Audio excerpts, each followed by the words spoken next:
백억 부동산 스토리의 미네입니다. 자, 오늘은 여러분들과 서울 지역을 한번 살펴보도록 하겠는데요. 자, 수많은 사람들이 오늘 살펴보는 이 서울 지역에서 희망을 찾고 있는 것 같습니다. 자, 그 해당 지역 뉴스를 조금 살펴보고 여러분들과 이야기를 나눠보도록 하겠는데요. 자, 25번째 부동산 대책 내놓고 집값 못 잡은 최장수 국토교통부 장관이 금일 전격적으로 교체가 됐고요. 자, 문재인 정부 출범 이후에 모든 부동산 정책을 진두지휘했지만 물론 이 김현미 국토교통부 장관만 뭐 생각이 헤드 머리에서만 나온 게 아니겠죠.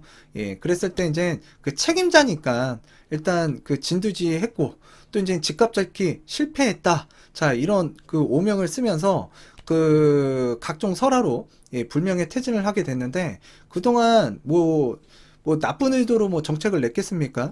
예. 근데 이제 그 정책이 좀 급조되고 좀 시장의 후폭풍, 그러니까 이 시뮬레이션을 조금 돌려봤을 때 어떠한 부작용들이 일어날 수 있겠구나라는 걸 좀 간과하고 좀 이렇게 좀 급조해서 낸 측면들이 좀 많았어요. 자, 그래서 이제 시장에서도 수많은 전문가 또는 부동산에 조금 해박한 지식을 갖고 계신 분들이 자, 이런 정책들 좀 했으면 좋겠다.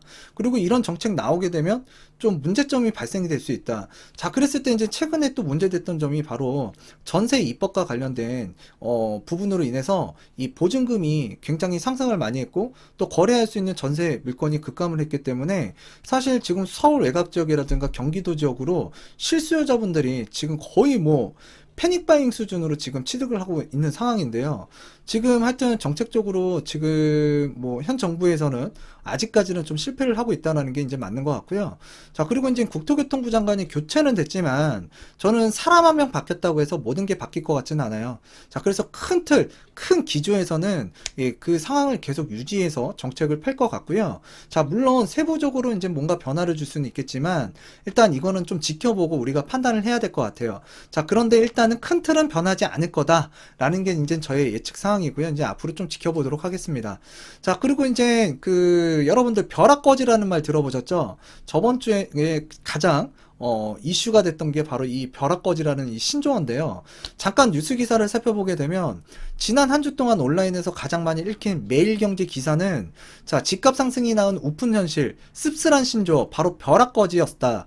자, 집값이 내릴 것이라는 정부의 약속을 믿고 아파트 구입을 미뤘다가 매매 가격, 전셋값이 모두 올라서 이도저도 할 수 없게 된 사람을 두고 벼락거지란 신조어가 회자되고 있다.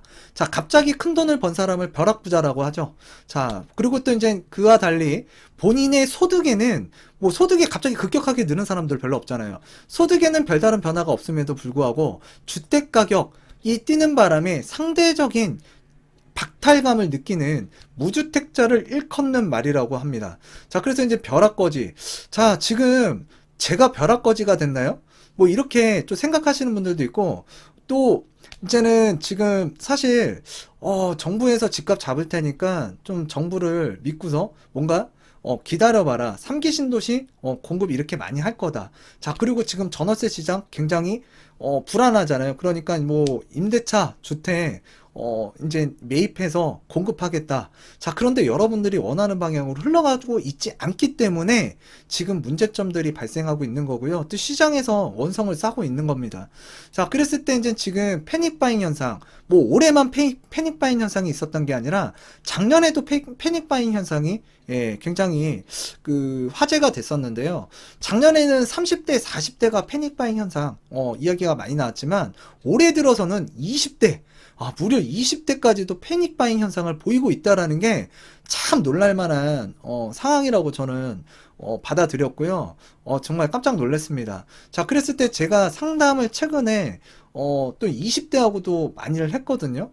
그랬을 때 이전에는 20대가 이렇게 많지 않았는데 20대도 이렇게 주택에 굉장히 관심을 많이 갖고 있네.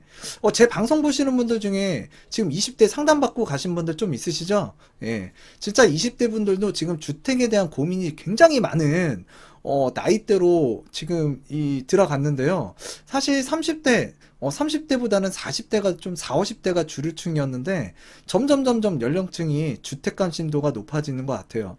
자, 그랬을 때 지금 계속되는 패닉바잉, 강북 아파트 상승률이 강남 아파트 앞질렀다. 또 영끌의 힘, 강북 아파트 상승률이 강남 지역을 추월했다. 강북 아파트 값이 강남보다 더 뛰었다. 몇 년 만에? 12년 만에 상승률이 역전됐다. 자, 그래서 지금 사실 강남권에 있는 아파트 단지는 한번 움직일 때 상승폭이 굉장히 커요, 금액적으로. 그런데 이제 강북에 있는 아파트가 최근 거래도 많이 되고 있고요. 또 이제 임대차 입법과 관련해서 전세 시장 굉장히 불안하다 보니까 내 집 마련하려고 이제 주택을 알아보다 보면 서울 주요 지역이라든가 이런 강남권에 있는 주택들 같은 경우는 굉장히 뭐 고가 아파트가 아니죠. 초고가 아파트들이 굉장히 많습니다. 자, 그랬을 때 이제 상대적으로 그걸 취득할 수 있는 자금 여력, 지갑이 좀 얇기 때문에 사실상 내 수준에 맞는 주택들을 알아볼 수밖에 없거든요. 자, 그랬을 때 이제 강남보단 강북 쪽으로 좀 쏠릴 수밖에 없는 상황이고요. 또 주택을 취득하고 싶은데 또는 뭐 신축 아파트 누구나 원하죠. 근데 신축 아파트 지금 뭐 서울, 뭐 강남이 아니어도 신축 아파트면 굉장히 비싸잖아요. 그래서 또 취득하기 어려워요. 또 대출? 규제 지역으로 묶여 있어갖고 또 어려워요. 예. 대출 많이 못 받잖아요. 그래서 지금 사람들이 서울 외곽 지역에 나 홀로 오래된 아파트 또는 그게 좀 싫다 그러면 좀 내가 출퇴근 거리가 좀 멀어도 좀 신축 아파트가 좀 저렴하게 가격대가 형성되어 있고 또 대출 규제도 좀 완화가 되어 있는 비규제 지역을 찾아서 사람들이 매입하러 가는 이 패닉바잉 현상이 일어나고 있는 거예요. 그 패닉바잉 현상에는 이 실수요자도 있지만 그 또 이제 투자 목적으로 들어가시는 분들도 편승을 했기 때문에 단기간 안에 그 가격이 급등했다는 얘기죠. 자, 그래서 지금 굉장히 지금 뭐 주택 가격이 안정화되기보다는 오히려 정책적인 실수로 인해서 가격이 오히려 지금 불안한 시장을 연출하고 있는데요. 하여튼 문제인 것 같습니다. 자, 그랬을 때 지금 뭐 KB 자료를 살펴보게 되면 강북구 0.67%, 11월 30일자 굉장히 큰 폭으로 상승을 하고 있고요. 자, 그리고 또 이제 이 지금 그 서울 구별 아파트 매매 가격 주간 변동률을 살펴보게 되면 11월 30일자예요. 강북 0.67이고요. 도봉구 0.38%입니다. 자, 그랬을 때 지금 이 강북에 있는 저 좀 위쪽에 있는 지역에서 굉장히 지금 가격 상승률이 높게 나타나고 있는데 사실 지금 대한민국에서 뭐 재개발 또는 재건축 서울 지역에서 진행하고 있는 거 매입하려 그러면 여러분들 현금 진짜 돈다발 싸갖고 가야 되는 상황이에요. 진짜 큰 자금이 들어가는 상황이고요. 또 이제 서울 뭐 마영성이라든가 또 한강 주변으로 또는 이제 강남 4구라든가 이런 지역들 또는 이 신도시가 그러니까 뭔가 이 뉴타운이라는 지역들 가게 되면 이 가격폭이 굉장히 커요. 근데 대출도 잘 안 나오고요. 또 그걸 사기에는 굉장히 부담스럽기 때문에 사람들이 가는 지역은 정해져 있다라는 얘기죠. 또 이제 목동 같은 데 가게 되면 재건축 이슈 원래 비싼 동네고요. 자, 그래서 그런 지역들 또 뭐 전세가도 낮아서 사실 웬만한 사람들 그 무주택자가 갭 투자하기도 굉장히 어려운 지역이라고 보시면 되거든요. 자, 그랬을 때 이제 좀 서민층 또는 중산층이라고 할 수 있는 분들 그랬을 때 주택은 지금 내가 없는데 굉장히 불안한 거예요, 지금. 그래서 그런 분들이 찾아가는 곳이 바로 이런 그 서울 북쪽에 있는 지역이라고 보시면 될 것 같은데요. 자, 지금 또 이런 거를 한번 살펴봐야 돼요. 자, 파주라든가 김포 같은 데 가면은 신도시가 조성이 되고 있고 아파트가 좀 신축인 그 단지들이 좀 있거든요. 자, 그랬을 때 이제 규제도 조금 덜하고 대출도 좀 많이 나오고요. 그리고 서울보다는 가격이 좀 착해요. 근데 이제 출퇴근은 좀 멀지만 그래도 좀 깨끗한 환경에서 내가 내 집 마련해서 내가 거주하고 싶다. 나 이제 전세 가격 이거 못 맞춰주겠다. 서울에서 그런 분들이 이제 가졌던 거예요. 자, 그런데 이제 파주나 김포뿐만이 아니라 경기도 외곽 지역에서도 지금 가격이 웬만한 것들이 뭐 7, 8억 그냥 가고요. 좀 신축 아파트 좀 입지 좋으면 뭐 8억, 9억 그냥 갑니다. 요즘에. 여러분들 시장 돌아다니다 보면 정말 이런 가격대에 있는 아파트들을 많이 보실 텐데 사실 왜 이렇게 외곽인데 비싸요? 서울보다 더 비싼 것 같아요. 자, 그러다 보니까 수도권 중에서도 서울이 좀 저렴해 보이는 현상이 나타나기 시작한 거예요. 자, 그리고 또 이제 이런 얘기 하죠. 그러면 이렇게 외곽이 비싼데 서울은 지금 저렴해 보이는데 자, 서울의 이 저렴한 아파트가 서울의 외곽에 있는 아파트보다 조금 가격적으로 이렇게 지금 역전되어 있는데 이게 계속 이런 식으로 갈까요? 뭐 이렇게 물어보시는 분들이 있는데요. 부동산 같은 경우에는 단기적이고 중기적이고 장기적인 측면에서 바라봐야 돼요. 그래서 이제 서울 외곽에 있는 아파트나 조금 오래된 아파트 같은 경우에는 사실 이렇게 생각하시면 됩니다.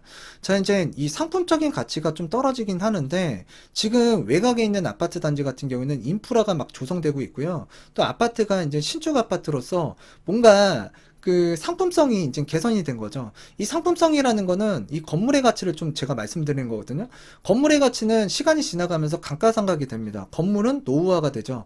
자, 그랬을 때 이제 노후화가 되면서 뭔가 차츰 이제 외곽에서 그 신축이라는 메리트가 좀 사라지게 될 거고요. 자, 그리고 이제 서울에 있는 이 오래된 아파트는 시간이 지나가면서 뭔가 재건축이라든가 재개발을 통해서 뭔가 변모가 될 텐데 또는 리모델링으로 될 수도 있겠죠. 근데 제가 하나 말씀드리고 싶은 거는 토지라는 거는 이 절대적인 그 가치라는 게 있거든요.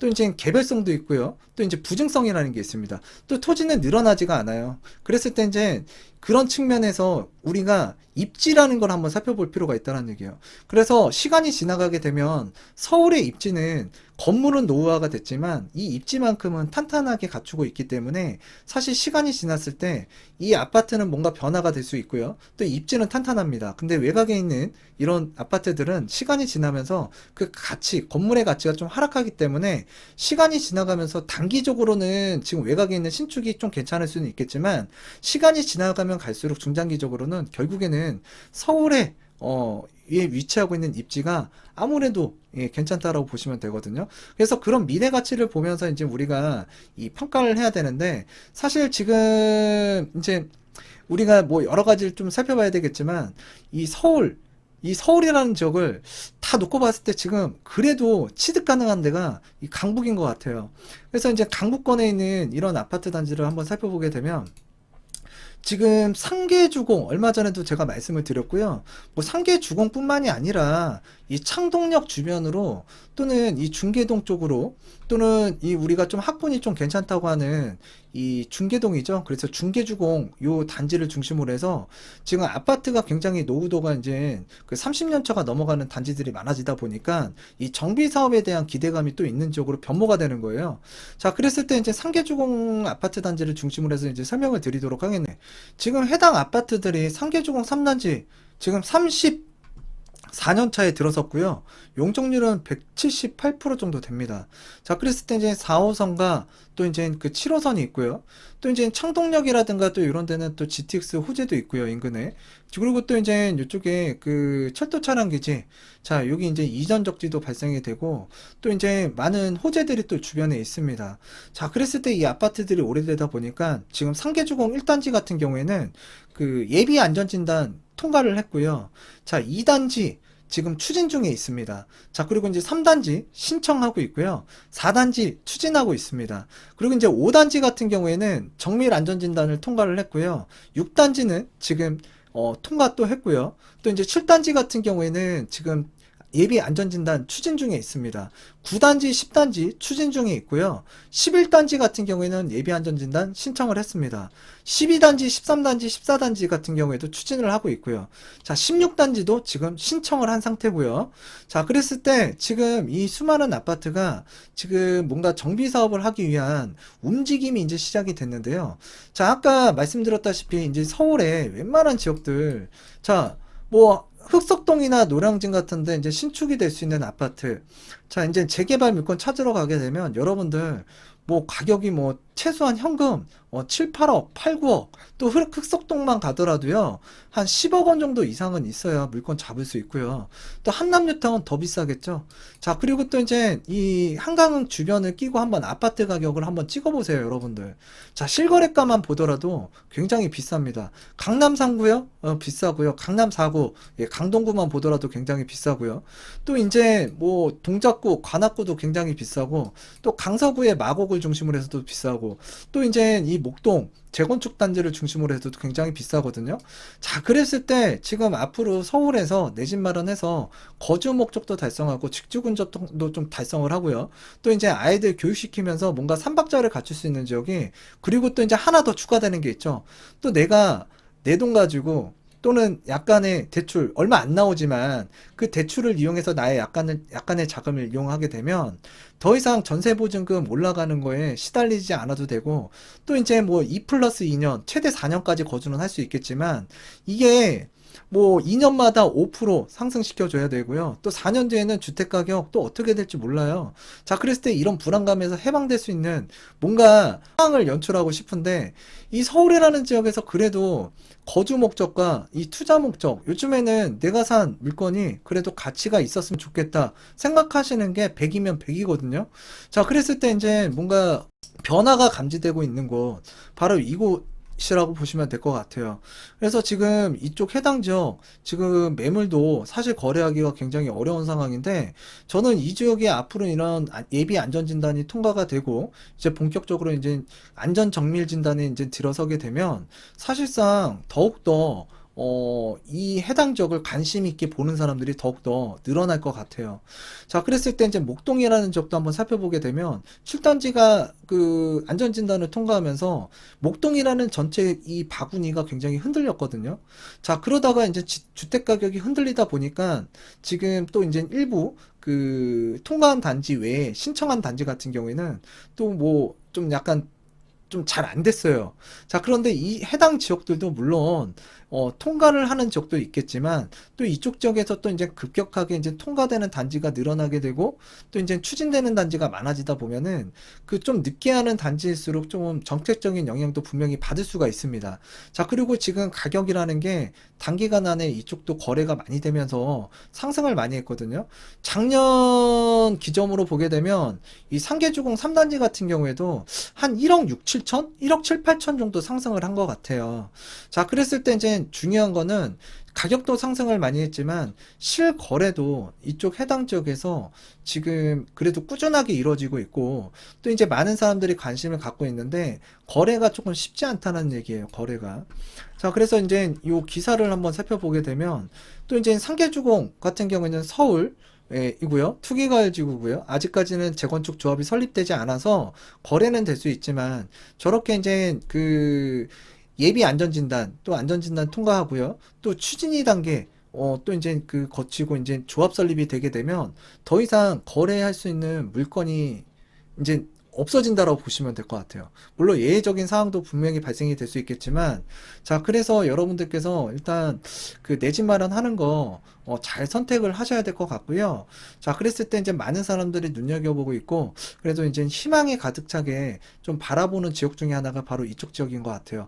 그래서 창동이나 중계동이나 자, 노원역 일대 이 상계주공 시리즈, 중계주공, 창동주공 시리즈, 예, 많은 사람들이 희망을 갖고 보고 있기 때문에 말씀을 드렸던 거고요. 자, 그랬을 때 지금 이 해당 아파트 같은 경우에는 이 아파트 단지들 주변으로 보게 되면 이 상계주공 8단지가 있습니다. 그 해당 아파트가 이제 포레나 노원이라고 해서 2020년 12월에 입주를 하거든요. 그래서 이제 1000세대가 넘는 아파트가 입주를 하게 되는데, 지금 이게 이제 뭐가 변화가 된 거잖아요. 근데 변화가 되는 게 이제 눈에 보이기 시작하는 거죠. 예. 그러게 되면, 주변에 있는 아파트 단지들이 지금 노후화가 돼서 이제 막 시작을 하고 있거든요. 발동을 걸고 있는데, 이 발동이 걸리게 되면 이 사람들이 지금 확인을 했기 때문에 기대 심리는 더 커질 수 있다는 얘기예요.